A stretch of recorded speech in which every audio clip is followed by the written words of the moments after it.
కొన్నిసార్లు తాకట్టు కన్నా అమ్మకమే మేలు కదా. Value gold 9477894778. ఎప్పుడు చాలా మంది ప్రశ్నిస్తుంటారు, పవన్ కళ్యాణ్ది సొంత నియోజకవర్గం ఏది, మెగా ఫ్యామిలీది వాస్తవానికి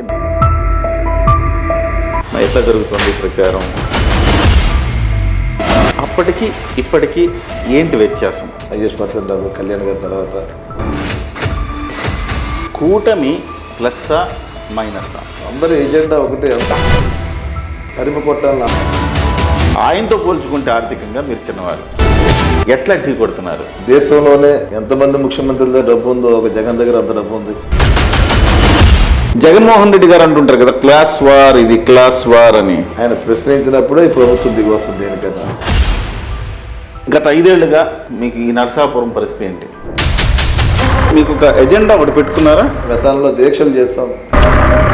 మీరు ఈ ప్రభుత్వం నుంచి మీరు ఎదుర్కొన్న ఇబ్బందులు ఏంటి? అతను జైల్లో ఉండొచ్చాడు కాబట్టి రాష్ట్ర ప్రజలందరూ కూడా జైల్లో ఉండాలన్న బలమైన నినాదం. ముద్రగడ కూతురు వచ్చింది బయటికి, అంబటి రాంబాబు అల్లుడు వచ్చాడు బయటికి. మార్పు కోరుకుంటుంది అనుకోవాలా మనం? రాజకీయ ప్రస్థానం ఎక్కడి నుంచి మొదలైంది? ఇంతకుముందు మీరేం చేసేవారు? మీరు జనసేనతోనైనా అరంగేట్రం? అవకాశం వస్తుందని పార్టీలోకి వచ్చారా? పార్టీలోకి వచ్చాక అవకాశం వచ్చింది. 22 రోజులే ప్రాక్టీస్ మీకు. సో బరిలోకి దిగారు. నన్ను ఒక పవన్ కళ్యాణ్ లా చూసుకుని ఓట్లేశారు. అంటే పవన్ కళ్యాణ్ లెక్కలు అనుకోండి, పుత్తులో వచ్చేసరికి ఇదితర గెలవరు అన్నప్పుడు ఆ చర్చ జరిగింది. స్టార్స్ అయిన కృష్ణరాజు, మెగాస్టార్ ఫ్యామిలీ కావచ్చు, ఏదైనా స్పెషల్ ప్లాన్ ఏమైనా చేసే ఉద్దేశం ఉందా? మీ ప్లస్ ఏంటి? మీకు ఎందుకు వేయాలి, ఆయనకి ఎందుకు ఇవ్వడంటే ఏమైనా పాయింట్స్ చెప్పండి. ఉత్సవ విగ్రహంలో ఉన్నాడు అంతే ఆయన. ఒకవేళ బొటాబొట్టి మెజారిటీతో కూటమి వచ్చింది అనుకోండి, కళ్యాణ్ గారు కమిట్ అయ్యారంటే, అంటే ఒకవేళ నేను అడుగుతున్న ప్రశ్న మీరు తప్పుగా భావించద్దు. పవన్ కళ్యాణ్ గారు అనే వ్యక్తి అధికారం ఉన్నా లేకపోయినా, బొమ్మిడి నాయకుడికి అధికారం ఉన్నా లేకపోయినా, మీరు వాదా చేయండి.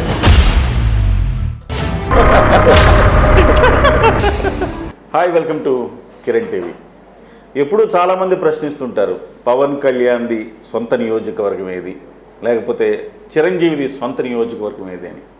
వాళ్ళ సొంత నియోజకవర్గం మెగా ఫ్యామిలీది వాస్తవానికి నరసాపురం.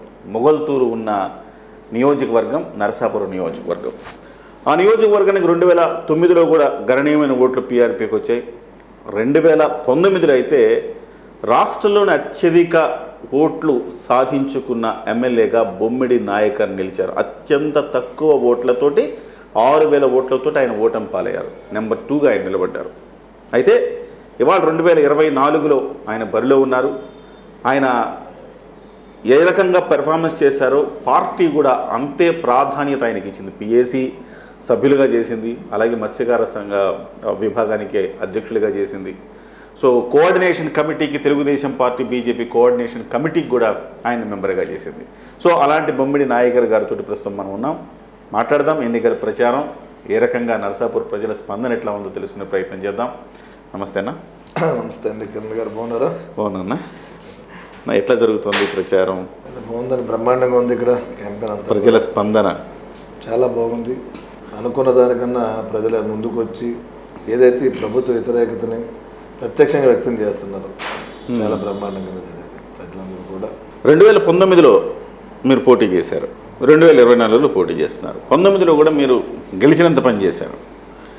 సో అప్పటికి ఇప్పటికీ ఏంటి వ్యత్యాసం? అంటే 2019లో పవన్ కళ్యాణ్ గారు ఒక చిన్న సామాజిక వర్గాన్ని నాకు ఇక్కడ ఎమ్మెల్యేగా అభ్యర్థిగా అవకాశం కల్పించారు. ఆ రోజు నేను చాలా తక్కువ టైంలో, ఒక 20 రోజుల్లోపే నేను ఎలక్షన్ నాకు టికెట్ ఇవ్వడం. మరి ఆ రోజుల్లో ఏంటంటే ప్రతి వర్గాన్ని కానీ ప్రజలందరినీ కూడా కలవలేని సమయం లేక ఎవరిని కలవలేకపోయాం. అయినా సరే ప్రజలందరూ కూడా రాష్ట్రంలోనే జనసేన పార్టీ నుంచి మరి తక్కువలో ఓడిపోయింది నేనే, IS% కళ్యాణ్ గారి తర్వాత. మరి ఈ ఓటమి తర్వాత కూడా ఈ 5 సంవత్సరాలు కూడా ప్రజలకి ప్రతి సందర్భంలో కూడా ప్రజలకు అండగా ఉన్నాం మేము. మరి ఎన్ని సమస్యలు ఉన్నా సరే ప్రభుత్వ వైఫల్యాల మీద కానీ మేము పోరాటాలు చేసుకుంటూ వస్తూనే ఉన్నాం. జిల్లా కేంద్రం విషయంలో అవ్వచ్చు, రోడ్ల విషయంలో అవ్వచ్చు, మరి త్రాగునీరు విషయంలో అవ్వచ్చు, మరి రైతాంగానికి అండగా ఉన్నప్పుడు కానీ ప్రతి విషయంలో కూడా మరి ప్రజలకు మేము సపోర్ట్గా ఉన్నాం. మరి ప్రజలందరూ కూడా ఈ 5 సంవత్సరాలు కూడా దగ్గరగా ఉన్నారు కాబట్టి మరి రాబోయే 2024 ఎలక్షన్స్లో కూడా మరి అందరూ కూడా మంచి మెజార్టీ ఇచ్చే విధంగానే నాకు సహకరిస్తారని చెప్పి నేను కోరుకున్నా. అదేవిధంగా ఏదైతే ఈ 5 సంవత్సరాల్లో జగన్మోహన్ రెడ్డి ఆ రోజున ప్రతిపక్షంలో ఉన్నప్పుడు ప్రజలకి అన్ని రకాలుగా అండగా ఉంటాన్న జగన్మోహన్ రెడ్డి ఈ 5 సంవత్సరాలు కూడా రాష్ట్రాన్ని నాశనం చేసిన సంగతి కూడా ప్రజలు వ్యక్తం చేయడం జరుగుతుంది. ఏంటంటే ఎక్కడ సంక్షేమ పథకాలు ఇస్తున్నాడు ప్రజలకి, అది కూడా ఏంటంటే అందరికీ కూడా ప్రతి ఒక్క లబ్ధిదారుడు కూడా పూర్తిగా వచ్చే పరిస్థితి లేదు. ఏదో రూపాన నీకు కరెంటు బిల్లు ఎక్కువ వస్తుందని చెప్పి సంక్షేమ పథకాలు తగ్గించడం, లేకపోతే ఐటీ రిటర్న్ పెట్టుకున్నాడని చెప్పి సంక్షేమ పథకాలు తగ్గించడం, లేకపోతే నువ్వు కారు కొనుక్కున్నావని సంక్షేమ పథకాలు, అంటే వివిధ రకాలుగా ఏదో కాచి చూపించి ఈ సంక్షేమ పథకాలు కూడా తగ్గించే విధంగా ఈ ప్రభుత్వం కనబడుతుంది. ప్రతి సందర్భంలో కూడా రోడ్లు చూడండి, 5 సంవత్సరాల్లో కూడా రాష్ట్ర వ్యాప్తంగా కూడా రోడ్లు ఎక్కడా కూడా సరిలేని పరిస్థితి, చాలా అధ్వానంగా ఉన్నాయి. కాంట్రాక్టులు రావట్లేదు, ఈ ప్రభుత్వం భయపడి కాంట్రాక్టులు కూడా వచ్చే పరిస్థితి లేదు. అలాంటి పరిస్థితుల్లో మన రాష్ట్రం దౌర్భాగ్య స్థితిలో ఉంది. చూడండి తెలంగాణ చూడండి, అక్కడ ఎంత బాగా డెవలప్మెంట్ అవుతుంది. అక్కడి నుంచి హైదరాబాద్ నుంచి వచ్చి ఆంధ్ర ప్రజలందరూ కూడా ఇక్కడికి వస్తుంటే పండగలకు వచ్చినప్పుడు చాలా ఇబ్బందికర పరిస్థితి ఎదురవుతున్నారు. లిక్కర్ చూడండి, లిక్కర్ అసలు మనకు మద్యపాన నిషేధం అని చెప్పాడు విడతలవాడిగాను. ఇవాళ మద్యం లేనిదే రాష్ట్రం నడిపే విధంగా కూడా వాళ్ళ దాని మీద పూర్తిగా ఆదాయం బేస్ చేసుకుని వాళ్ళ మన రాష్ట్రం కనపడుతుంది. ఆ లిక్కర్ చూడండి, మామూలుగా మనం మద్యం తాగితే ఆటోమేటిక్గా ఆరోగ్యాలు పాడవుతాయి. కానీ ఏదైతే జగన్మోహన్ రెడ్డి అమ్మే లిక్కర్ ద్వారా సొంత డిస్టిలరీ ద్వారా మందు తయారు చేయించేతను, అవి బ్రాండ్ పేర్లు మార్చి వివిధ రకాలుగా జనాలకు అమ్ముతున్నాడు. అది ఎలాగా గతంలో మనకు 70-80 రూపాయల రేటు ఉన్న క్వార్టర్ని ఇవాళ 200 రూపాయలు దాటి ఇవాళ అమ్మే పరిస్థితి కనబడుతుంది. అంటే పూర్తిగా ఆర్థికంగా వెనకబడిన వారు ఎవరైతే ఉన్నారో వాళ్ళని పొట్టగొట్టే పరిస్థితుల్లోనే ఈ జగన్మోహన్ రెడ్డి కనబడుతున్నాడు. ఓకే, దాని విధంగానే ప్రజలందరూ కూడా పూర్తి వ్యతిరేకతతో మే 13వ తారీఖు ఏ రోజున వస్తుందా అని ఇవాళ ఆంధ్ర రాష్ట్ర ప్రజలందరూ కూడా చూసే పరిస్థితి మన రాష్ట్రంలో చూస్తున్నాం మనం. ఓకే, ఈ కూటమికి మంచి మెజార్టీ వస్తుంది. జగన్మోహన్ రెడ్డి అనే వ్యక్తికి డిపాజిట్లు కూడా రావని చెప్పి ఈ సందర్భంగా తెలియజేస్తాను. కూటమి ప్లస్సా మైనస్సా? ఎందుకంటే కూటమి కట్టడం వరకు ఓకే బాగానే ఉంది. ఇవాళ మీరు ఓట్లు గత ఎన్నికల్లో కూడా మీరు చూసుకుంటే తెలుగుదేశం ఓట్లు జనసేన ఓట్లు కలిపితే గన్ షాట్ నల్లేరు మీద నడక కనపడుతుంది. కానీ ఆ కలిసే క్రమంలో ఓట్ల ట్రాన్స్ఫర్ అనేది సక్రమంగా జరిగే అవకాశం ఉందా? ఆ తెలుగుదేశం క్యాడర్ మీతోటి కలిసి నడవటంలో ఎక్కడైనా లోపాలు ఉన్నాయా? ఏమంటే ఒక విషయం మాట్లాడాలి మనం. పవన్ కళ్యాణ్ గారు మొదటి నుంచి కూడా ప్రభుత్వ వ్యతిరేక ఓటును చేల్చను అన్నారైనా, దానికి కట్టుబడైనా అంటే ఇక్కడ ప్రభుత్వాన్ని మార్చాలి, ప్రజల కోసం ఆలోచన చేయాలి, ప్రజలకు మంచి పరిపాలన అందించాలి అన్న ఆలోచనతో ఏకైక ఆలోచనతో పవన్ కళ్యాణ్ గారు తన ఉన్న పార్టీని కూడా కొంత తగ్గించుకుని ఏదైతే తెలుగుదేశం పార్టీ బీజేపీ పార్టీకి మధ్యవర్తిత్వం చేసి ఇవాళ చూడండి టికెట్ సీట్ల సర్దుబాటులో కూడా మనందరూ చూస్తున్నాం. మనం ఆల్రెడీ 24 సీట్లకే మొదట ఇవాళ రాష్ట్రం అంతా చాలా డిస్టర్బ్ అయింది. కాని పరిస్థితుల్లో మరి 21 సీట్లు మరి తగ్గించుకుని వాళ్ళ బీజేపీ కూడా మరి 4 సీట్లు ఇవ్వడంలో 21 సీట్లు తగ్గించుకుని వాళ్ళ జనసేన పార్టీ నుంచి పవన్ కళ్యాణ్ గారు ఈ పొత్తుకి ఏదైతే పొత్తు ఉందో ఈరోజు కూటమి ఉందో ఈ కూటమికి మూలకారకుడిగా పవన్ కళ్యాణ్ గారు అతను ఏంటంటే ప్రభుత్వం మారాలి, ప్రజలకు మంచి పరిపాలన వల్ల ఏకైక ఆకాంక్షతోటే ఈ రకంగా ముందుకెళ్ళడం జరిగింది. అలాంటి పరిస్థితిలో మరి రాబోయే రోజుల కూటమి గురించి మీరు మాట్లాడుతున్నారు. మరి నరసాపురం తీసుకుందాం, మరి ఇక్కడ కూడా తెలుగుదేశం పార్టీ నుంచి మరి టికెట్లు ఇద్దరు ముగ్గురు నాయకులు ఆశించారు. మరి కొవ్వల ఎత్తరాజనాయుడు గారు కానీ, మాధవ నాయుడు గారు కానీ, రామరాజు గారు కానీ, అదేవిధంగా జనసేన నుంచి కూడా మరి కొత్తపల్లి సుబ్బారెడ్డి గారు ఆయన కూడా ఆశించారు. అంటే వీళ్ళందరూ కూడా ఈరోజు క్యాంపెయిన్స్ అనేది కూడా అందరి ఎజెండా ఒకటే, అందరు జయం ఒకటే, ఈ ప్రభుత్వాన్ని తరిమి కొట్టాలన్న ఆలోచనతో ప్రతి నాయకులు కూడా పనిచేయడం జరుగుతుంది.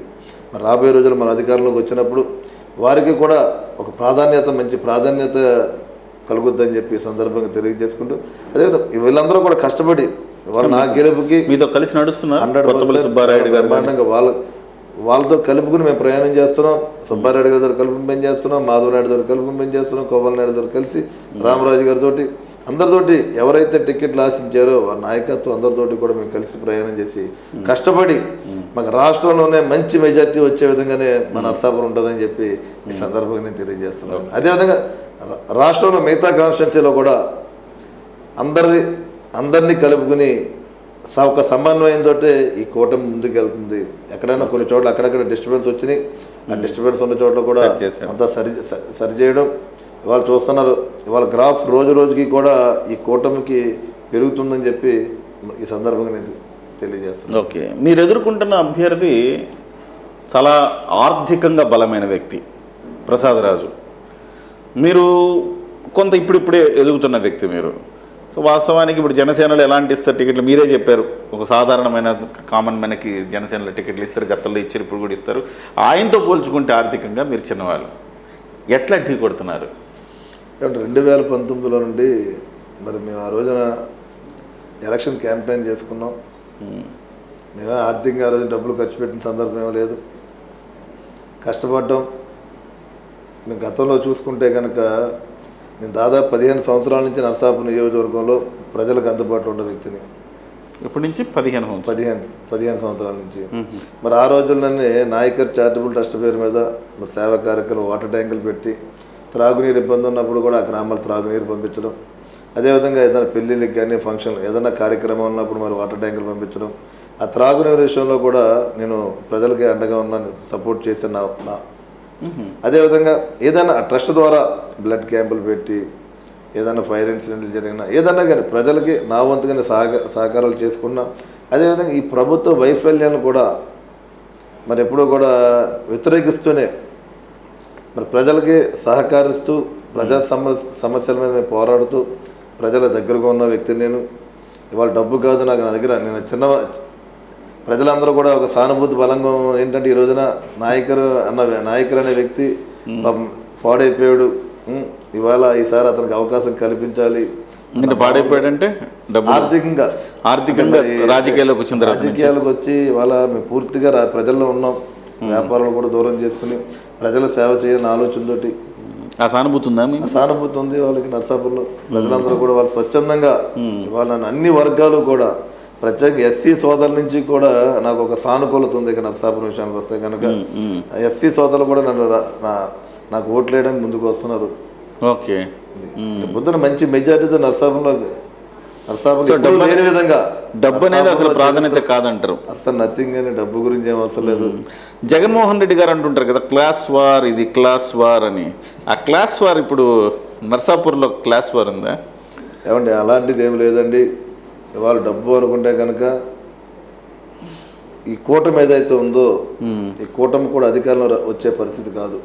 అంటే చంద్రబాబు నాయుడు గారు కానీ మరి మేము కానీ అధికారంలోకి వచ్చే పరిస్థితి కనబడదు. అంటే జగన్మోహన్ రెడ్డి దగ్గర ఈ రోజున దేశంలోనే ఎంతమంది ముఖ్యమంత్రుల దగ్గర డబ్బు ఉందో ఒక జగన్ దగ్గర అంత డబ్బు ఉంది. అంటే 5 సంవత్సరాలు రాజకీయాన్ని అడ్డం పెట్టుకుని, అధికారాన్ని అడ్డం పెట్టుకుని అతను అంటే లిక్కర్లో అవ్వచ్చు, లేకపోతే శాండ్లో అవ్వచ్చు, వివిధ రకాలుగా కూడా ఆక్వాలో కూడా ఏదైతే మన కోస్తా జిల్లాలో ఆక్వా బలంగా ఉంటుందో ఆర్థికంగా, అలాంటి దానిలో కూడా అతను డిస్టర్బ్ చేసి దాంట్లో కూడా పర్సంటేజ్ తీసుకున్న పరిస్థితి ఈ జగన్మోహన్ రెడ్డి. చాలా బలంగా చూడండి, లిక్కర్ విషయంలో చూడండి, ప్రతి దానికి ఫోన్పే పేమెంట్స్ అన్నీ ఉన్నాయి. లిక్కర్కి ఎక్కడ ఫోన్పే పెట్టండి అసలు ఏమన్నా మీ దెబ్బతో పెట్టాడండి ఈ మధ్య. పవన్ కళ్యాణ్ గారు పదే అడుగుతుంటే ఆ దెబ్బతో ఈ మధ్య కాలంలో గత 2-3 నెలల నుంచి అక్కడక్కడ కొన్ని షాప్స్లో ఫోన్పేలు పెట్టాడు. అంటే మీరు ఒక రకంగా మీరు విజయం సాధించారు, జనసేన విజయం అక్కడే సాధించింది. ఒకటి పవన్ కళ్యాణ్ గారు ఎప్పుడైనా స్పందిస్తే ఆయన ప్రశ్నించినప్పుడే ఈ ప్రభుత్వం దిగి వస్తుంది దేనికైనా. అంటే ఈ ఒక విషయానే కాదు, మీరు ఏ సందర్భంలో చూసుకోండి, ఏ విషయంలోనో చూసుకోండి, పవన్ కళ్యాణ్ గారు స్పందించినప్పుడే ప్రభుత్వం దిగొచ్చి దానికి పరిష్కారం చూసే సందర్భాలు చాలా చూసాం 5 సంవత్సరాల్లో కూడా. రోడ్ల విషయం అట్లే జరిగిందిగా, అంటే రోడ్డు మీద రాగానే విషయంలో అవ్వచ్చు. సో ఇప్పుడు ముఖ్యంగా నరసాపురం అనే నియోజకవర్గం మీద మీకున్న అవగాహన ఏంటి? అంటే ఇక్కడ ఉన్నారు మీరు, బట్ రాజకీయంగా మీరు ఏం చెయ్యాల్సి ఉంటే ఏం చెయ్యలేదు. ఇక్కడ ప్రసాదరాజు 5 ఏళ్ళుగా ఉన్నారు, గతంలో కూడా ఆయన ఎమ్మెల్యే. ఓకే చేశారు అప్పుడు. సో ఇప్పుడు గత 5 ఏళ్ళుగా మీకు ఈ నరసాపురం పరిస్థితి ఏంటి? నరసాపురం నియోజకవర్గం అన్నది చాలా చిన్న కాన్స్టిట్యున్సీ. జిల్లాలోనే చిన్న కాన్స్టిట్యున్సీ ఇది. 1,68,000 ఓట్లు ఉంది. ఇది దాదాపుగా ఒక పక్కన సముద్రం ఉంది, ఒక పక్కన గోదావరి ఉంది. రెండు తీర ప్రాంతాల మధ్యన ఉన్న కాన్స్టిట్యున్సీ ఇది. అంటే ఆర్థికంగా వెనకబడిన నియోజకవర్గం ఇది. నియోజకవర్గం జిల్లాలోనే ఆర్థికంగా వెనకబడిన నియోజకవర్గం ఇది. ఎందుకంటే అక్కడ మంచిగా పంటలన్నీ పండుతాయి కదా బాగా. పంటలు ఉన్నాయి కానీ ఇన్కమ్ సోర్స్ లేదు ఇక్కడ, ఇండస్ట్రీస్ లేవు ఇక్కడ, యువతకు ఉపాధి లేదు ఇక్కడ. ఈ మధ్యన ఒక 5-6-10 సంవత్సరాల నుంచి ఏదైనా మనకి ఆక్వ ఉంది కాబట్టి కొద్దిగా మన బాగున్నది. లేదంటే కనుక అసలు నర్సాపురం ఉన్నది కూడా బాగా వెనకబడిన నియోజకవర్గాల్లో ముందుంది బాగా. అంటే ఒక సరైన ఇండస్ట్రీస్ లేవు మీకు ఇక్కడ. మరి భీమవరం చూసుకోండి, లేకపోతే తాడేపల్లిగూడెం చూసుకోండి, పాలకొల్లు చూసుకోండి, లేకపోతే మరికీపురం చూసుకోండి, అమలాపురం చూసుకున్నా అవన్నీ అడ్వాన్స్గా బాగున్నాయి. నర్సాపురం వచ్చేది ఇండస్ట్రీస్ లేవు. మేము ఒకటి రాబోయే రోజుల్లో మనకు ప్రజలు అధికారం ఇచ్చినప్పుడు ఇండస్ట్రియల్ జోన్ ఇక్కడికి వచ్చే విధంగా కూడా నేను చేయాలని చెప్పి నా తపన. ఎందుకంటే చాలా బ్రహ్మాండ ఆక్వా కూడా ఉంది ఇక్కడ. ఓకే, ఆక్వా కూడా ఉంది. పక్కన సముద్రంలో కూడా ఏదైతే ఈ హార్బర్ ఉందో, ఈ హార్బర్ కన్స్ట్రక్షన్ చేస్తే కూడా కొంత డెవలప్మెంట్ అన్నది కూడా బాగుంటుంది. చుట్టుపక్కల గ్రామాలకు కూడా బాగుంటుంది. దానికి తగ్గట్టుగా ఏదైతే తీర ప్రాంతం పేరుపాలెం బీచ్ ఉంది, పేరుపాలెం బీచ్, ఆ పేరుపాలెం పర్యాటకం కూడా చేసుకుంటే కనుక చుట్టుపక్కల గ్రామాలు కూడా అటు భీమవరం నుంచి కానీ, పాలకొల్లు కానీ, ఇటు మచిలీపట్నం చుట్టుపక్కల నుంచి కూడా డెవలప్మెంట్ అయ్యే విధంగా కనపడుతుంది. టూరిస్ట్ పాయింట్ అది కూడా చేస్తే బాగుంటుందని ఆలోచనలు ఉన్నాం. సో మీకు ఒక ఎజెండా ఒకటి పెట్టుకున్నారా? నియోజకవర్గానికి ఒక ఎజెండా పెట్టుకున్నారా మీరు? సో త్రాగునీరు అండి, మాకు ఉన్న సమస్యల్లో త్రాగునీరు సమస్య చాలా ఎక్కువ ఉంది. చాలా దురదృష్టం, చాలా దారుణం అనిపిస్తుంది. ఒక పక్కన ఈ సముద్రం గోదావరిలో కూడా కలిపే సముద్రంలో గోదావరి కూడా సాల్ట్ వాటర్ వస్తుంది ఇక్కడ. సముద్రం దగ్గరకు ఉంది కాబట్టి సాల్ట్ వాటర్ వస్తుంది, మాకు సాల్ట్ వస్తుంది. అది దానివల్ల కూడా మరి ఇక్కడ కొంత త్రాగునీరు అన్నది చాలా ఇబ్బందికరంగా ఉంది ఇక్కడ.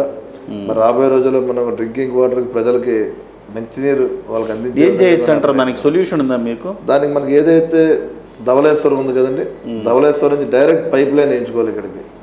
ఓకే, ఆ పైప్ లైన్ విధానంగా ద్వారా పూర్తిగా ఒక మంచినీరు మనం ఇచ్చే విధంగా కూడా అలా చేయొచ్చు, డైరెక్ట్ పైప్ లైన్ వేసుకుంటే. మరి గతంలో లోకేష్ గారు ఆ రోజుల్లో చేపట్టారు దాన్ని. మరి 5 సంవత్సరాల్లో కూడా ఎక్కడా లేదు.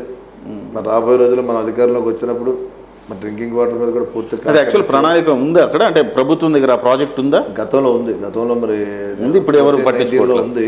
ఈ 5 సంవత్సరాల్లో కూడా దాన్ని ఎక్కడ చేయలేదు, అమలు చేయలేదు దాన్ని. Okay okay okay.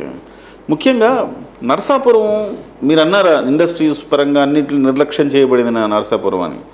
చివరికి జిల్లా హెడ్ క్వార్టర్గా అవ్వడంలో కూడా నిర్లక్ష్యం చేయబడినట్టుంది కదా.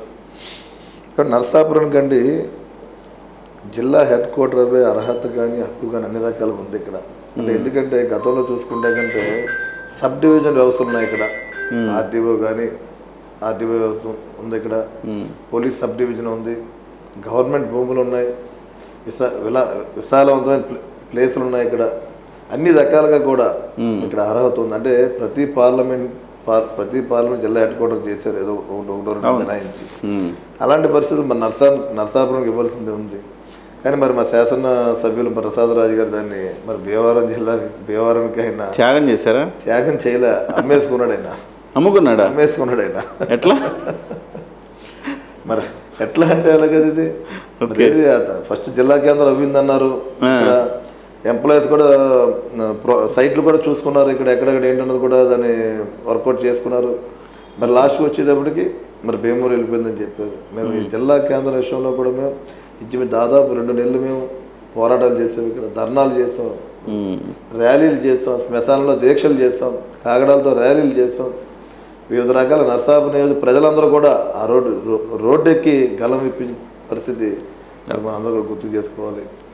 అంటే ఒక విషయం, ప్రసాదరాజు అనే వ్యక్తి ఎమ్మెల్యేగా ఉండి ఆర్థికంగా అతను లాభపడ్డాడైనా, అది జిల్లా కేంద్రం అవ్వచ్చు, లేకపోతే మెడికల్ కాలేజ్ అవ్వచ్చు, ఏ రకంగా అమ్ముకున్నాడా లేదా ఏదన్నా కానీ వాటిలో శుభ్రం లాభపడ్డాడు. కానీ నరసాపురం ప్రజల మట్టికి ఆర్థికంగా దెబ్బతీసాడు. అది అంటే నరసాపురం ప్రజలు నమ్మి ఓట్లేసి అతని వల్ల నాశనం అయిపోయిన పరిస్థితి సార్ మనం చెప్పుకోవాల్సిన అవసరం ఉంది. ఓకే, నాయకుడు గారు ప్రతిసారి క్యాడర్ నిర్మించుకోలేదు అన్నప్పుడు జనసేన నాయకులు చెప్పేది ఏంటంటే మనం అధికారంలోకి ఒక్కసారి కూడా రాలేదు, రెండు ప్రధానమైన పక్షాల మధ్య నలిగిపోయే పరిస్థితి ఉంది.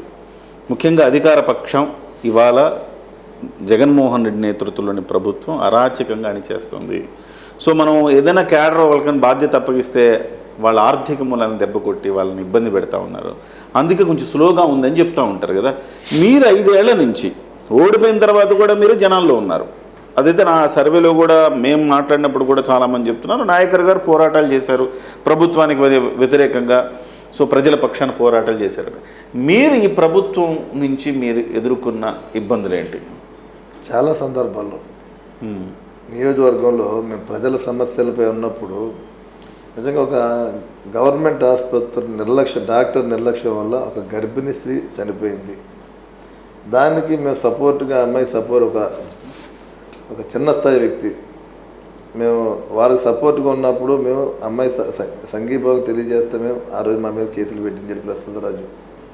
అదేవిధంగా మా నాయకుడు పవన్ కళ్యాణ్ గారు పుట్టినరోజు కుర్రోళ్ళందరూ కేక్ కటింగ్ పెట్టుకుంటే అక్కడ ఉన్న ఎస్ఐ తోటి కొట్టుకుంటూ తీసుకెళ్ళిపోయి స్టేషన్లో పెట్టి కొట్టించాడు ఎస్ఐ మన ఎమ్మెల్యే. మరి ఆ రోజు మేము అడిగినందుకు మా మీద కేసులు పెట్టించాడు. రోడ్ల కోసం మేము పోరాటాలు చేస్తే ఆ రోజు కేసులు పెట్టించాడు. అంటే మేము ఏదన్నా ఒక ప్రజల పక్షాన్ని నిలబడి ప్రజల సమస్యల కోసం మేము గలం ఇప్పుతుంటే కనుక మా మీద కేసులు పెట్టే పరిస్థితి ప్రసాదరావు చూస్తున్నాడు. మరి రాష్ట్ర వ్యాప్తంగా చూడండి, మరి చంద్రబాబు నాయుడు గారు 14 సంవత్సరాలు తెలుగు రాష్ట్రాల ముఖ్యమంత్రిగా ఉన్న వ్యక్తిని మరి ఆయన ఏమీ లేకుండా ఏ కారణం చూపించకుండా మరి ఆ రోజు అరెస్ట్ చేసి లేని కేసులు పెట్టి లోపల ఏం చేశాడు జగన్మోహన్ రెడ్డి. అది ఎంత దారుణమో చూడండి. అది అంటే అతను ఏదైతే చేయాలనుకుంటాడో అది చేసేసే వ్యక్తి, అది చేయాలనుకుంటాడు. అంటే ఒక విషయం, మరి అతను కూడా జైల్లో ఉన్న వ్యక్తి వచ్చే క్రిమినల్గా జైల్లో ఉండి వచ్చాడు. అతను కోట్లాది రూపాయల కుంభకోణంలో జైల్లో ఉండి వచ్చాడు. అతనికి ఎలా ఉంటుందంటే అతను జైల్లో ఉండి వచ్చాడు కాబట్టి రాష్ట్ర ప్రజలందరూ కూడా జైల్లో ఉండాలన్న బలమైన నినాదంతో అందరినీ సమానం చేయాలనుకుంటాడు. అందుకే కదా మరి కేసులు మాట్లాడితే చూడండి. అంటే ఇలాంటి ప్రభుత్వంలో ఉన్న కేసులు గతంలో ఏ ప్రభుత్వంలో మనం చూసామో చెప్పండి. రాష్ట్రంలో జరిగిన సంఘటనలో ఏ రోజునన్నా చూసాం మనం? ఇప్పుడు లేదు. అంటే వీళ్ళు చేసేది కక్ష సాధింపు చర్యలు. ఎవరన్నా ప్రశ్నిస్తే వారి మీద కేసులు పెడతాం, ఎవరన్నా పోరాటాలు చేస్తే వాళ్ళ మీద కేసులు పెడతాం. చాలా దారుణమైన పరిస్థితి ఈ జగన్మోహన్ రెడ్డి తీసుకొస్తున్నాడు. ఆయన చూడండి, వాళ్ళ స్వయాన వాళ్ళ చెల్లి రోడ్డెక్కి మాట్లాడుతుంది, మా అన్నకి ఓటు వేయొద్దు మోసగాడని చెప్పి. తల్లి కూడా సపోర్ట్ చేస్తుంది. ఇంకంతకన్నా దారుణం చెప్పండి. ఎగ్జాక్ట్లీ. ముద్రగడ కూతురు వచ్చింది బయటికి, అంబటి రాంబాబు అల్లుడు వచ్చాడు బయటికి. ఏం జరుగుతుందంటే నెక్స్ట్ జనరేషన్ అంతా కూడా మార్పు కోరుకుంటుంది అనుకోవాలి మనం. ఒకటి వాళ్ళ రాజకీయాల్లోకి యువత రావాలి. మరి రాబోయే రోజుల్లో మరి ప్రజలకు మంచి చేయాలంటే కొంత యువత వల్ల సాధ్యమవుతుంది. కాబట్టి యువత ముందుకు వచ్చి మరి ప్రజలకి అన్ని రకాలుగా కూడా మరి మంచి చేయగలరు. కాబట్టి మరి ఆ రకంగా యువత వస్తే మంచిదని చెప్పిన ఆలోచన. ఓకే. మీరు ఇంతకుముందు తాగునీటి సమస్య కోసం మీరు చారిటబుల్ ట్రస్ట్ పెట్టి దానికి కొంత కార్యక్రమాలు చేశారు కదా. సో అసలు మీ నేపథ్యం ఏంటన్నా? మీరు ఎక్కడి నుంచి మొదలయ్యారు? రాజకీయ ప్రస్థానం ఎక్కడి నుంచి మొదలైంది? ఇంతకుముందు మీరు ఏం చేసేవారు? అంటే మా పెదనాన్నగారు ఉన్నారండి. ఆయన భీమవరం, అంటే మాది నరసాపురం స్థానిక. పూర్వం పెద్దలందరూ కూడా నరసాపురం మాది. వ్యాపారరీత్యా మేము భీమవరంలో ఉన్నాం. నేను నరసాపురం పుట్టిన తర్వాత భీమవరం వెళ్ళారు. భీమవరంలో మేము పెరగడం అక్కడ. మా పెదనాన్నగారు పెదనాన్నగారు అక్కడ మున్సిపల్ చైర్మన్గా చేశారు. ఆయన మున్సిపల్ చైర్మన్గా చేరు. తెలుగుదేశం పార్టీలో జిల్లా ప్రెసిడెంట్ చేశారు. అదేవిధంగా నా హౌసింగ్ ఫైనాన్స్ చైర్మన్ చేశారు. ఆయన తిరిగి నరసాపురం ఒక ఎమ్మెల్సీగా చేశారు. 2009లో నరసాపురం కంటెస్ట్ చేశారు ఎమ్మెల్యేగా. ఆ రోజున మరి ఆ రోజు కూడా ఆయన ఓటర్ బొమ్మిడి నారాయణరావు తిరుమక పోటీలో టీడీపీ తరపున పోటీ చేశారు కదా. అవును, ఆయన వారసుడుగా మరి మేము కూడా రాజకీయాల్లోకి వస్తున్నాం ఆయన స్ఫూర్తితోటి. ఓకే. మీరు జనసేనతోనైనా అరంగేట్రం? Telugu Desam party sir. మా పెదనాన్నగారు ఉన్న ఆయన ప్రత్యక్షంగా రాజకీయాల్లో ఉన్నా, కొంత పరోక్షంగా ఆ రోజు పరోక్షంగా మీరు తెలుగుదేశంలో ఉండొచ్చు, ప్రత్యక్షంగా రాజకీయాల్లో పూర్తి యాక్టివ్ అంటే జనసేన. టీడీపీలో కూడా యాక్టివ్ ఉన్నారు. వ్యవహారంలో ఉన్నప్పుడు కూడా తెలుగుదేశంలో ఉన్నాం. 2009 నుంచి పూర్తిగా నరసాపురం నియోజకవర్గంలో మరి ఆ రోజు మా పెదనాన్నగారికి మేము సపోర్ట్గా చేసాం మేము. అదేవిధంగా తర్వాత 2012 బై ఎలక్షన్స్లో మరి చెన్నమల్లి సత్యనారాయణ గారికి ఇవ్వడం, ఆయన ఓటమి చెందిన ఆయన గెలుపు కోసం మేము ప్రయత్నం చేసాం. మేము 2014లో ఆ రోజు మాధవ్ నాయుడు గారికి ఇచ్చారు, బండారు మాధవ్ నాయుడు గారికి. మరి ఆయన గెలుపులో కూడా మరి మేము కూడా కొంత మా సపోర్ట్ కూడా మేము కూడా కష్టపడ్డాం గెలవాలని చెప్పి. అప్పటి నుంచి కూడా మరి రాజకీయంగా మేము ముందుకెళ్ళడం జరిగింది. కానీ 2019కి వచ్చేటప్పటికి మరి పవన్ కళ్యాణ్ గారు ఇక్కడ నాకు అవకాశం ఇచ్చారు. మరి అవకాశం పెట్టి ఆ రోజు మరి మేము పోటీ చేయడం జరిగింది. అవకాశం వస్తుందని పార్టీలోకి వచ్చారా? పార్టీలోకి వచ్చాక అవకాశం వచ్చిందా? నన్ను పార్టీలోకి వచ్చాక అవకాశం వచ్చింది. అంటే ఆయన భావాలు, ఆయన భావజాలం కానీ, సిద్ధాంతాలు కానీ ఏమండి చూడండి, ఎవరైనా సాయం చేసే విధానంలో కూడా మనం ఆయన ముందు ఉంటాడు. ఎవరికైనా ఏదన్నా కానీ అన్ని రకాలుగా కూడా ఆయన నచ్చి మరి ఈ రోజున మేమందరూ కూడా మా టీం కానీ మేము కానీ ఆ రోజు జనసేనలో జాయిన్ అవ్వాం. ఆ రోజు అనుకున్న పరిస్థితుల్లో ఏంటంటే ఆ రోజు నాకు టికెట్ ఇవ్వడం జరిగింది. ప్రజలందరూ కోరుకున్నారు, ఆయన కూడా కోరుకున్నారు ఎవరైతే గెలుస్తారో ఏంటంటే దాని మీద. మరి ఆ రోజు నాకు కూడా అవకాశం కల్పించారు. అంటే రాష్ట్రంలోనే మాకు అక్కడ ఆ రోజుల్లోనే రాష్ట్రంలోనే మంచి ఓటింగ్ వచ్చింది నాకు. అవును, రాష్ట్రంలో మంచి ఓటింగ్ వచ్చింది నాకు ఆ రోజుల్లోనే. 36% వచ్చింది మీకు. అవునండి. సో ఆల్మోస్ట్ మీరు ఒక రకంగా చెప్పాలంటే మీరు అంటే ప్రాక్టీస్ అనేది కొంచెం అవసరం కదా. క్రికెట్ మ్యాచ్కైనా ప్రాక్టీస్ అవసరం. మీకు 22 రోజులే ప్రాక్టీస్ మీకు. సో బరిలోకి దిగారు. ఎలక్షన్ క్యాంపెయిన్ బాగా చేసామండి. అంటే అందరూ ఒకటి ఇప్పుడు ఆ రోజు ఎలక్షన్ చేయడానికి ఏంటంటే ప్రజలందరూ కూడా నన్ను ఒక పవన్ కళ్యాణ్లా చూసుకుని ఓట్లేశారు. అది పవన్ కళ్యాణ్ గారు దయ, ఆయన దయ వల్లే మరి ఆ రోజు అంతా నాకు ఓట్లు వేయడం జరిగింది. మరి రాష్ట్రంలోనే మంచి మొదటి స్థానంలో ఉంచారు. అదే కాకుండా నేను ఓటమి చెందినా సరే మీరే చెప్పారు ఇందాక ఈ 5 సంవత్సరాల్లో కూడా ఏదైతే పార్టీ ముందు నుంచి కూడా ఒక పిఎస్సి కమిటీ ఉంది, ఉన్న 10 మందిలో ఒకటిగా తీసుకున్నారు నన్ను. మరి తర్వాత ఒక రాష్ట్ర చైర్మన్గా పెట్టారు, మత్స్యకార వికాస విభాగాన్ని ఏర్పాటు చేసి దాన్ని చైర్మన్గా పెట్టడం. అదేవిధంగా మరి ఈ మధ్యన తెలుగుదేశం పార్టీ పొత్తుతో మనం వెళ్ళినప్పుడు మరి తెలుగుదేశం పార్టీ, జనసేన పార్టీ సమన్వయ కమిటీలో కూడా ఉన్న 6 నన్ను ఒకటిగా తీసుకున్నారు. ఓకే. సో మీరు ఒక దశలో నాయకర్ గారికి సీట్ వస్తుందా అనే పెద్ద చర్చ జరిగింది. ఎందుకట్లా అంటే కొత్తపల్లి సుబ్బారాయుడు గారు రావడం వలన, లేకపోతే కొంత మీకు కాన్ఫిడెన్స్ ఉందేమో నాకు తెలియదు, కానీ చర్చ అయితే జరిగింది. నాయకర్ గారికి సీట్ వస్తుందా లేదా, నాయకర్ గారు ఇప్పుడు బాగా బలమైన అభ్యర్థితో ఢీకొనాల్సి వస్తుంది ఆర్థికంగా, నాయకర్ గారు నిలబడగలుగుతారా లేదా, ఇలాంటి చర్చ కూడా పొత్తుల్లో భాగంగా జరిగింది అని. అంటే తెలుగుదేశం పార్టీతో పొత్తుంటే చంద్రబాబు నాయుడు లెక్కలు వేరుంటాయి కదా. ఆ లెక్కల్లో అంటే పవన్ కళ్యాణ్ లెక్కలు అనుకోండి నాయకర్ గారికి సీట్ ఇచ్చేస్తారు. సో పొత్తులో వచ్చేసరికి ఇది గెలుస్తారా గెలవరా అన్నప్పుడు ఆ చర్చ జరిగింది ఏమన్నా? అంటే ఒక్క విషయం అండి, మరి వాళ్ళ పెద్దలు గౌరవనీయులు కొత్తపల్లి సుబ్బారాయుడు గారు ఉన్నారు. మరి ఆయన గతంలో కూడా 4-5 సార్లు ఎమ్మెల్యేగా చేసి, మంత్రిగా చేసి, ఎంపీగా చేసిన వ్యక్తి, ప్రజలకు అందరికీ కూడా మంచి చేసే వ్యక్తి, ప్రజలకు అండగా నిలబడిన వ్యక్తి అయినా. అలాంటి వ్యక్తి పార్టీలోకి వచ్చినప్పుడు ఒక సీనియర్ నాయకుడు, బలమైన నాయకుడు కాబట్టి మరి ఆయన కూడా పార్టీ పరిగణలో తీసుకునే పరిస్థితి కనపడుద్ది.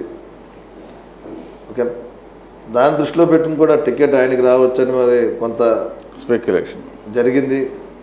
మరి పార్టీ కూడా మరి నేను నమ్ముకున్నాను పార్టీని, పార్టీ కోసం పనిచేసిన వ్యక్తి. అంటే నేను నియోజకవర్గ స్థాయిలోనే కాకుండా మరి కళ్యాణ్ గారు నాకు చైర్మన్గా పెట్టిన తర్వాత కూడా మరి రాష్ట్ర వ్యాప్తంగా కూడా ఏదైతే తీర ప్రాంతం ఉందో తీర ప్రాంతం అంతా మేమందరూ కలిసి వెళ్ళి పార్టీకి ఉపయోగపడే విధంగా కూడా పనిచేసుకుంటాం. పవన్ కళ్యాణ్ గారు ప్రతి సందర్భంలో అగ్నికుల క్షత్రియుల గురించి మాట్లాడుతూ ఉంటారు. సో ముఖ్యంగా కొంతమంది కుర్రాళ్ళ వీళ్ళలో ఇంత స్కిల్స్ ఉన్నాయి, వీళ్ళ స్కిల్ డెవలప్మెంట్ చేయాలంటారు. అంటే ఆయన చాలా డెప్త్గా ఆలోచించి మాట్లాడుతూ ఉంటారు కదా. ఇవంతా మీరు ఇస్తున్న ఫీడ్బ్యాక్ అయినా అంతా? అంటే మేము ఇచ్చిన కాకపోయినట్టు పవన్ కళ్యాణ్ గారికి మొదటి నుంచి కూడా మత్స్యకారుల మీద ఒక అభిమానం ఉంది, ప్రేమాభిమానాలు ఉన్నాయి. ఆయన పార్టీని స్థాపించినప్పుడు కూడా జనసేన పార్టీని పెట్టినప్పుడు గంగవరం ఉత్తరాంధ్రలో మరి అక్కడ గంగపుత్రుల చేత అక్కడ వెళ్ళి అక్కడ పూజ చేసి మరి ఆ రోజున ఆయన పార్టీని ముందు శ్రీకారం చుట్టాడు. ఆయన ప్రతి సందర్భంలో కూడా మత్స్యకారులు అంటే మంచి ప్రేమ అభిమానాలు ఉన్నాయి. అంటే జనసేన పార్టీ పెట్టిన తర్వాత కూడా 2 సామాజిక వర్గాలకు ఒక వింగ్ ఏర్పాటు చేశారు. ఒకటి మత్స్యకారులకి, ఒకటి చేనేత కార్మికులకి. ఈ 2 సామాజిక వింగ్ ఏర్పాటు చేసి ఆ సామాజిక వర్గాలకి తన వంతుగా మనం ఏదైనా చేయాలని ఆలోచనతో కూడా ఆయన ముందుకు రావడం. చూడండి, వాళ్ళు ఒక బీసీ సామాజిక వర్గం, మత్స్యకార సామాజిక వర్గం ఉన్న బీసీ ఇచ్చిన సీట్లో కూడా నాకు ఇవ్వడం, టికెట్ ఇవ్వడం జరిగింది మరలా ఆయన కళ్యాణ్ గారు. అంటే మా సామాజిక వర్గం మీద ఏదైతే మత్స్యకార సామాజిక వర్గం ఉందో ఆ సామాజిక వర్గం మీద ఒక ఆయనకి అమితమైన ప్రేమ అభిమానాలు ఉన్నాయి. ఆ సామాజిక అన్ని రకాలుగా కూడా ప్రతి మీటింగ్లో చూడండి, ఏదో ఒక మీటింగ్ చూస్తే కనుక ఆ మీటింగ్లో ఆ రోజున సామాజిక వర్గం గురించి మాట్లాడుతూ ఉంటారు ఇలా. మన బోట్లు కాలిపోయినాయి, కూడా ఆ రోజున కూడా ఆయన మరి ఆ మత్స్యకార సోదరులకు కొంత సహకారంగా ఆయన అతి సహకారం చేసుకొచ్చారు. అంటే అన్ని వర్గాలకి చేస్తున్నారు. రైతాంగాన్ని చూడండి, నిజంగా ప్రభుత్వం చేయలేంది దాదాపు 3,500 ఈ 5 సంవత్సరాలు కౌలు రైతులు ఆత్మహత్య చేసుకుంటే వారికి ₹1,00,000 ఇచ్చి మరి ప్రతి రైతును ఆదుకున్న సందర్భం మరి మా నాయకుడు పవన్ కళ్యాణ్ గారు చేసి భవన నిర్మాణ కార్మికులకి నిధికి ఇచ్చారు. ఎవరికైనా సరే మొన్న పోలవరం వెళ్ళినప్పుడు ₹1,00,00,000 ప్రకటించారు వాళ్ళకి బాధ్యత. అంటే ఎవరికైనా ఏదన్నా ఒక సమస్య ఉన్నప్పుడు మొదటగా ఇన్వాల్వ్ అయ్యే వ్యక్తి పవన్ కళ్యాణ్ గారు. మరి ఇవన్నీ దృష్టిలో పెట్టుకుని మేము ఆయనతో ప్రయాణం చేయడానికి ఓకే. మీ నియోజకవర్గం ఎప్పుడు కూడా హాట్ టాపిక్, అది ఎంపీ అవ్వచ్చు, ఎమ్మెల్యే అవ్వచ్చు. నరసాపురం అంటే నిజంగా నరసాపురం ఎంపీ నియోజకవర్గం కూడా హాట్ టాపిక్కే, ఎప్పుడు వార్తల్లో ఉంటుంది. అంతమంది పివి నరసింహారావు ప్రభుత్వం నిలబెట్టడంలో టీడీపీ ఎంపీలు 5 నరసాపురం ఎంపీ సారథ్యంలో మద్దతు ఇచ్చారు. తద్వారా పివి నరసింహారావు ప్రభుత్వం నిలబడింది. మొన్నటికి మొన్న RRR విషయం కూడా రాష్ట్రం అంతా కూడా పెద్ద చర్చనీయాంశం. ఆయన ఎక్కడి నుంచి అంటే నరసాపురం నుంచి ఎంపీ. ఇంకోటి ఏంటంటే నరసాపురం నియోజకవర్గంలో పెద్ద స్టార్స్ అయిన కృష్ణరాజు వాళ్ళ ఫ్యామిలీ కావచ్చు, మెగాస్టార్ ఫ్యామిలీ కావచ్చు, వాళ్ళ పుట్టిన గడ్డ ఇక్కడే. ఏదైనా స్పెషల్ ప్లాన్ ఏమైనా చేసే ఉద్దేశం ఉందా? అంటే ఇప్పటి వరకు మీరు ఆలోచించలేదేమో. మొగల్తూర్ అనేది వాళ్ళ పుట్టిన గడ్డ కదా. ఏదైనా స్పెషల్ ప్లాన్ ప్లస్ స్పెషల్గా ఏదైనా ఆలోచన ఏమైనా చేసేది ఉందా? అలాంటిది ఏమీ లేదండి. మరి గతంలో కృష్ణరాజు గారు ఉన్నారు, ఆయన కూడా 2 సార్లు ఎంపీగా చేస్తున్నారు. ఇక్కడ ఒకసారి ఎంపీగా చేస్తున్నారు. ఆయన మరి మెగా చిరంజీవి గారి ఫ్యామిలీ కూడా మరి మొగల్తూరు నుంచి వాళ్ళ అమ్మమ్మ గారు ఊరది. మరి ఆయన కూడా చిరంజీవి గారు కూడా గతంలో కాంగ్రెస్లో ఉన్నప్పుడు కూడా కొంత నిధులు ఇక్కడ కూడా పేరుపాలెం కూడా కొన్ని కోట్లాది అక్కడ కూడా ఫండింగ్ ఇవ్వడం జరిగింది. మెగా ఫ్యామిలీ కూడా మరి ప్రతి సందర్భంలో కూడా ఎంతో కొంత సపోర్టు నరసాపురం చూసుకుని వైన్ కాలేజీలో చదువుకున్నారండి చిరంజీవి గారు. మరి ఆయన కూడా సహకరిస్తూ ఉంటారు. మేము స్పెషల్గా అంటే ఏమీ లేదు, మాకు నరసాపురాన్ని ఒక డెవలప్మెంట్ చేయాలి, ఓకే, ఒక ఇండస్ట్రీ పరంగా ముందుకు తీసుకెళ్ళాలి. మీకు తీర ప్రాంతం ఎక్కువ కాబట్టి, సముద్రం ఉంది కాబట్టి డెవలప్మెంట్ సోర్స్ కూడా అవకాశాలు ఎక్కువ ఉన్నాయి. దాన్ని అందిపుచ్చుకోవాల్సిన అవసరం ఉంది. సో ప్రసాద్ రాజు గారికి ఎందుకు ఓటేయద్దు, మీకు ఎందుకు ఓటేయాలంటే ఏం చెప్తారు? అంటే ఒక్క విషయం అండి, ఈ 5 సంవత్సరాల్లో కూడా ప్రసాద్ రాజు అనే వ్యక్తి ప్రజలకు చేసిందేమీ లేదు. రోడ్ల విషయంలో కూడా మొదటి వరకు ఎక్కడా కూడా చేసి అవినీతి ఆరోపణలు లేనట్టున్నాయి కదా ఆయన మీద, ఉన్నాయా? అవినీతి ఆరోపణలు అన్నది ఏదైతే వాళ్ళ ఏటిగట్టి నిర్మాణం ఉందో దాదాపు 27 కోట్ల రూపాయలతో అక్కడ కార్యక్రమాలు చేశారు. అది అక్కడ నాసిరకం రాళ్ళు వాడటం వల్ల అవి ఇంచుమించు 2-3 సార్లు గోదావరిలో కలిసిపోయినాయి. ఇంకా పూర్తిగా పనులు అవ్వదు. 27 కోట్ల రూపాయలు చెప్పారు అక్కడ ఖర్చు అవ్వదని. దాంట్లో ఏమైనా అవినీతి జరిగి ఉండొచ్చు. ఏమైనా ప్రభుత్వం ఇళ్ల స్థలాలు ఇచ్చారు, ఇళ్ల పట్టాలు ఇచ్చారు, ఇళ్ల పట్టాలు అవినీతి జరిగి ఉండొచ్చు. ప్రధానంగా జిల్లా కేంద్ర విషయంలో కూడా ఆయన అవినీతి చేసే పరిస్థితి కనపడింది. మరి హెడ్ క్వార్టర్ వెళ్ళిపోవడంలో కూడా దాంట్లో కూడా ఆయన అవినీతి చేసే సందర్భంలో తెలియజేస్తున్నాం. ఎందుకంటే జిల్లా కేంద్ర విషయంలో కూడా భూములు కూడా ఇక్కడ ఆఫీసులో చూసుకున్నారు. ఇక్కడ పోలీస్ డిపార్ట్మెంట్ వాళ్ళు కానీ, రెవెన్యూలు కానీ ఎక్కడెక్కడ ఏంటన్నది కూడా అవగాహన చేసుకున్నారు ఇక్కడ. మరి లాస్ట్ టైంకి వచ్చేటప్పటికి అది ఎందుకు భీమవరం వెళ్ళిపోయిందో మాకు అర్థం కాని పరిస్థితి. అది ఏ రకంగా వెళ్ళిపోయిందో. ఓకే, అంటే ఒక్క విషయం కూడా మనం చెప్పుకోవాలండి. అంటే ఈ 5 సంవత్సరాల్లో కూడా ఈ ప్రభుత్వం యొక్క పనితీరుని బట్టి ఏ రకంగా ఉందో కూడా మనం ఆలోచన చేసుకోవాలి. ఎందుకంటే అంటే మనం చూసుకున్న పూర్వం నుంచి కూడా సంవత్సరానికి కూడా ఆర్థికంగా మనం ఎదురుకెళ్ళే పరిస్థితి. మనకి ఏదైనా ప్రాపర్టీ కానీ ఒక ఆస్తి కానీ ఉంటే కనుక మనకి ఒక 2 సంవత్సరాలకి ఆ ఆస్తి పెరగడం మన పూర్వం నుంచి చూస్తున్నాం. ఏదైతే జగన్మోహన్ రెడ్డి వచ్చిన 5 సంవత్సరాల్లో కూడా ఇంకా ఇప్పుడున్న ఆస్తులు, ప్రాపర్టీస్, ప్రజల యొక్క ఆస్తులు ఇంకా తగ్గినే తప్ప కానీ పెరిగిన పరిస్థితి 5 సంవత్సరాలు ఎక్కడా లేదు. ప్రతి ఒక్కరిది కూడా అసలు రియల్ ఎస్టేట్ అన్నది కూడా రియల్ ఎస్టేట్ వ్యాపారాలు చేసి వాళ్ళు నాశనం అయిపోయారు. ప్రాపర్టీస్ ఉన్న వాళ్ళు కూడా అందరూ కూడా దెబ్బతిన్న పరిస్థితి మన రాష్ట్రంలో చూస్తున్నాం. అంటే ఆర్థికంగా కూడా ఎకనామిక్గా మన రాష్ట్రం ముందుకు వెళ్ళలేని పరిస్థితి మనం చూసుకోవాల్సిన అవసరం ఉంది. దయచేసి అంటే ప్రభుత్వం మారాలి. ప్రభుత్వం మారితేనే కానీ మన రాష్ట్ర ఆర్థికంగా కూడా ముందుకెళ్ళే పరిస్థితి మన ప్రజలకు కనబడదని చెప్పి. అంటే మీకు ఒక విషయం, జగన్మోహన్ రెడ్డి గారు భీమవరం మీటింగ్ వచ్చారు. ఆయన ఆ సభలోనే మాట్లాడారు జిల్లా కేంద్రం గురించి కూడా, అంటే గంధి శ్రీనివాస్ గారి గురించి మాట్లాడుతూ, అంటే అన్న మీకు జిల్లా కేంద్రం కావాలా మంత్రి కావాలంటే గంధి శ్రీనివాస్ గారు నాకు జిల్లా కేంద్రం కావాలంటే మంత్రి పదవి అవుతారు అంటే చూడండి. ముఖ్యమంత్రి గారు కూడా చూడండి, ఏదైతే నరసాపురం రావాల్సిన జిల్లా కేంద్రాన్ని, మాకు రావాల్సిన జిల్లా కేంద్రాన్ని ఆయన స్వార్థం కోసం ఒక మంత్రి పదవి కోసం మా జిల్లా కేంద్రాన్ని భీమవరం చెప్పాడు ఆయన. మాకు రావాల్సిందండి. ఇప్పుడు ఆయన కూడా మా నరసాపురం మీద చిన్నచూపు చూశాడు ముఖ్యమంత్రి గారు జగన్మోహన్ రెడ్డి. సో ఇప్పుడు మీ ప్లస్లు ఏంటి, మీకు ఎందుకు వేయాలి, ఆయనకి ఎందుకు ఇవ్వదంటే ఏమైనా పాయింట్స్ చెప్పండి. జిల్లా కేంద్రం ఒకటి, డెవలప్మెంట్ లేదు, అందరినీ కలుపుకునే విధానం లేదు. వాళ్ళ ఎస్సీ సోదరులు ఇక్కడ ప్రత్యేకంగా వైసీపీ ప్రభుత్వానికి అండగా ఉన్నారు. ఓకే, అలాంటిది వాళ్ళ ఎస్సీ సోదరులు వాళ్ళ ప్రసాద్ రాజ్ అనే వ్యక్తి ఓటేయడం ఇష్టంగా లేదు. ఓకే, వాళ్ళు కలుపుకునే విధానం లేదు, వాళ్ళకి ఏది చేసిన సందర్భాలు లేవు. 5 సంవత్సరాల్లో కూడా ఎవరిని ముందుకు తీసుకెళ్ళిన సందర్భం లేదు. ప్రసాద్ రాజు డ్రింకింగ్ వాటర్ లేదు. మరి ఏదైతే వశిష్ఠ భారత్ అన్నారో ఆ వశిష్ఠ భారత్ గురించి కూడా ఎక్కడా లేదు. చాలా ఉన్నాయి. మెడికల్ కాలేజీకి తీసుకున్నామని చెప్పారు, మళ్ళీ తీరా మెడికల్ కాలేజీ వెళ్ళిపోయింది, బయటికి వెళ్ళిపోయింది. ప్రతి దాంట్లో కూడా ప్రసాద్ రాజు వైఫల్యాలు. ఉత్సవ విగ్రహంలో ఉన్నాడు అంతే ఆయన.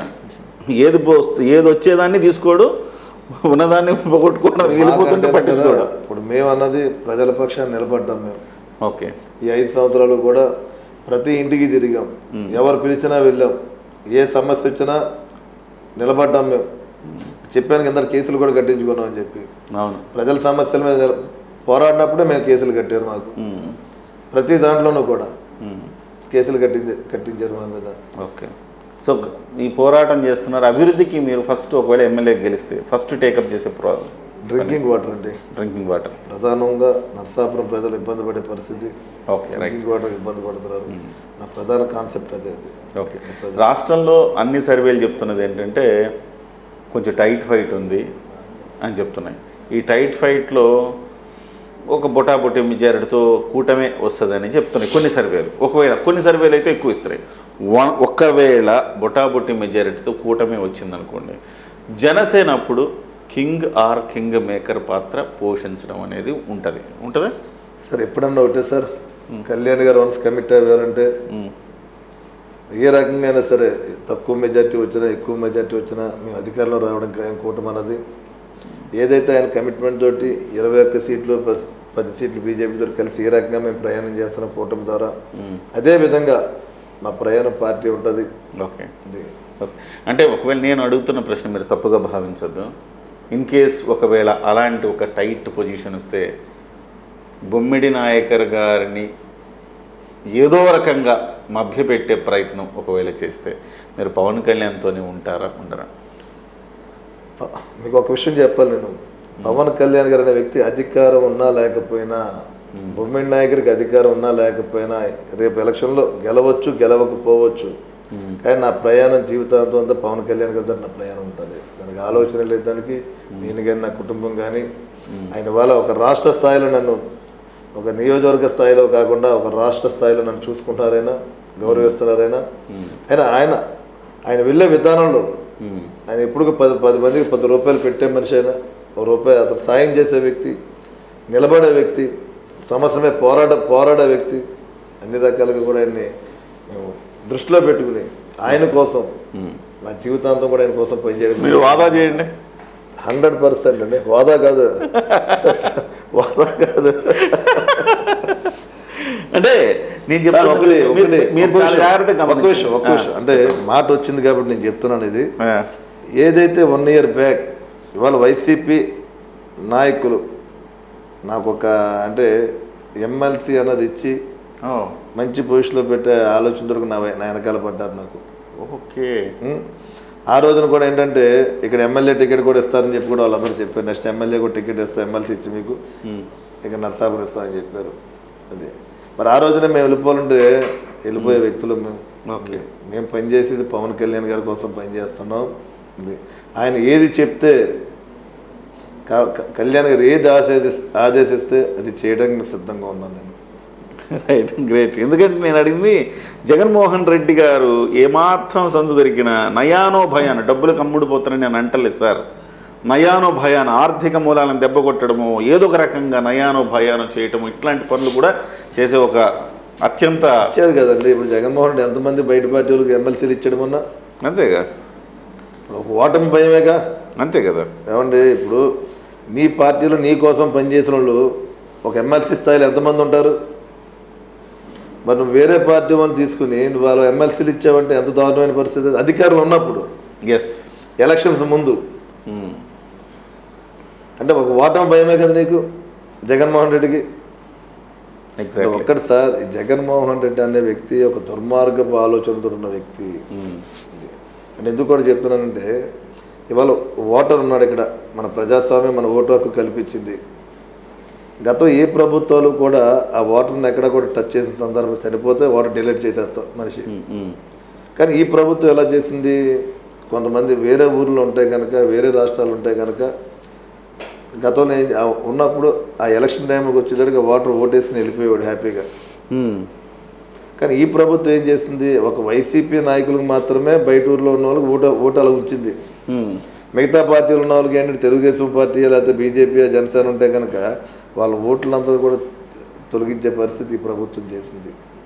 అంటే అన్ని దుర్మార్గపు ఆలోచనలు, దుర్మార్గపు పనులు జగన్మోహన్ రెడ్డి చేసేది. అది ఎగ్జాక్ట్లీ ఎంత దారుణమైన పరిస్థితి మనం ఆలోచన చేసుకోవాలి. ఫైనల్గా మీరేం అప్పీల్ చేస్తారు అంటే, 5 సంవత్సరాలుగా ప్రజల మధ్య ఉన్నారు. మా నాయకర్ గారు చెప్పినట్టుగా జగన్మోహన్ రెడ్డి గారు 5 ఏళ్ల పాటు ఆయన మీద దృష్టి పెట్టకుండా ఉంటాడా? అయినా ఫైట్ చేస్తూనే ఉన్నాడు, పోరాడుతూనే ఉన్నాడు. సో ఇలాంటి ఒక ఫైటర్ కాబట్టే పవన్ కళ్యాణ్ గారు అంత ప్రాధాన్యత ఇచ్చారు. సో మీరేం అప్పీల్ చేయదలుచుకున్నారు? అంటే ప్రభుత్వం మారవలసిన అవసరం మన రాష్ట్రానికి ఉంది. మొదటగా నేను చెప్పవలసింది ఏంటంటే, మన ఆంధ్ర రాష్ట్ర ప్రజలందరూ కూడా కోరుకునేది ఒకటే, ఈ జగన్మోహన్ రెడ్డిని మన అందరూ కూడా ఇంటికి పంపించవలసిన అవసరం ఉంది. అతని ఇంట్లోంచి కూర్చోబెట్టవలసిన అవసరం ఉంది. లేదంటే రాబోయే రోజుల్లో అతను అరెస్ట్ చేసి ఇంట్లో కూర్చోబెట్టే పరిస్థితి వస్తుంది. అంటే ఎందుకంటే ఈ 5 సంవత్సరాలు కూడా అతను ప్రజలకు అన్ని రకాలుగా నేను మంచి చేస్తాను, నేను అండగా ఉంటానని చెప్పి ఆ రోజున ప్రతిపక్షం ఉన్నప్పుడు వాగ్దానాలు చేసిన వ్యక్తి, ఏదైతే ఒక సంక్షేమ పేరిట తప్ప కానీ రాష్ట్రాన్ని అభివృద్ధి పదంగా ముందుకు తీసుకెళ్ళి ఏ రకంగానూ అభివృద్ధి లేదు. రాష్ట్ర ప్రజలందరూ కూడా చాలా డిస్టర్బ్ అయిపోయారు, నాశనం అయిపోయారు. అంటే ఇదే జగన్మోహన్ రెడ్డి మళ్ళీ అధికారంలోకి వచ్చుంటే కనుక మన రాష్ట్రం ఎంత దారుణమైన పరిస్థితులు ఉంటుందో మనం అర్థం చేసుకోవాల్సిన పరిస్థితి. అంటే మనం చూస్తున్నాం, ఉత్తరాంధ్ర ఉంది, అక్కడ ఉపాధి లేవు, ఇండస్ట్రీస్ లేవు, ఇన్కమ్ సోర్స్ లేకపోవడం వల్ల ఆ గ్రామాల నుంచి మనకి ఇక్కడ మన గ్రామం కోస్తా కానీ మన ఏరియా వచ్చి వాళ్ళు పనులు చేసుకుని ఆర్థికంగా ముందుకెళ్తున్నారు. ఉత్తరాంధ్ర నుంచి మరి శ్రీకాకుళం కానీ, విజయనగరం కానీ, విశాఖపట్నం దాటిన ప్రజలందరూ కూడా. అదే కనుక మళ్ళీ జగన్మోహన్ రెడ్డి మన అధికారం ఇచ్చామనుకోండి, మనందరూ కూడా ఇక్కడ ఉన్న రాష్ట్ర పౌరులందరూ, ప్రజలందరూ కూడా మన పొట్ట చేతితో పెట్టుకుని పొరుగు రాష్ట్రాలు వెళ్ళిపోయే పరిస్థితి కనపడుతుంది. అంటే మేము ప్రత్యక్షంగా 5 సంవత్సరాలు చూశాను. ఎందుకంటే కనుక చాలామంది హైదరాబాద్లో ఉన్న వాళ్ళు లేకపోతే బెంగళూరులో ఉన్న వాళ్ళని ఏంటి అక్కడికి వెళ్ళి వాళ్ళు ఏదైనా వ్యాపారంలో ఇక్కడికి వచ్చేసేవారు. కానీ ఈ 5 సంవత్సరాలు ఏంటంటే అక్కడికి వెళ్ళిపోయి రావట్లేదు ఎవరికి ఇక్కడికి. ఏంటి ఎందుకు రావట్లేదు అని చెప్పి మేము ఆరా చేస్తుంటే ఈ రకంగా ప్రభుత్వం ఉంటుంది, ఏం రాగలని చెప్పి ఇన్కమ్ సోర్స్ లేదు. మేము అక్కడ ఇన్వెస్ట్మెంట్ చేసుకున్నాం, రియల్ ఎస్టేట్ అక్కడ చేసుకున్నాం, లేకపోతే వ్యాపారాలు అక్కడ చేసుకుంటున్నాం, అక్కడ బ్రహ్మాండంగా ఉంది మాకు అంటే ప్రభుత్వాలు సహకరిస్తున్నాయి అని అన్ని రకాలుగా కూడా అక్కడ తెలియజేయడం కూడా మనం చూసుకుంటున్నాం. మన రాష్ట్రం గాడిలో పడాలంటే, రాష్ట్ర ప్రజల భవిష్యత్తు బాగుండాలంటే, ప్రధానంగా యువతకి అన్ని రకాలుగా కూడా ఉద్యోగాలు కానీ ఉపాధి కానీ ఉండాలంటే కనుక ఏదైతే ఈ కూటమి ఉందో ఈ కూటమిని గెలిపించుకోవాల్సిన అవసరం మన ఆంధ్ర రాష్ట్ర ప్రజలకు ఉందని చెప్పి ఈ సందర్భంగా కోరుకుంటున్నాను. రైట్ అన్న, మేము నోటిఫికేషన్ రాకముందు కూడా మీ నియోజకవర్గం మీద అనాలిసిస్ చేసాము. ఆ రోజు కూడా బొమ్మిడి నాయకర్ గారు గెలుస్తారు అని అనాలిసిస్లో తేలింది. అలాగే ఇప్పుడు వచ్చిన తర్వాత కూడా ప్రజల అభిప్రాయం సేకరించే ప్రయత్నం చేసాం. 10 మందిలో 7-8 మంది గ్లాస్ అంటున్నారు. సో అందుకోసం ముందుగా బొమ్మిడి నాయకర్ గారికి, కాబోయే ఎమ్మెల్యే బొమ్మిడి నాయకర్ గారికి కంగ్రాచులేషన్స్ కరెంట్ టీవీ తరఫున. All the best. Thank you sir, thank you very much. Thank you.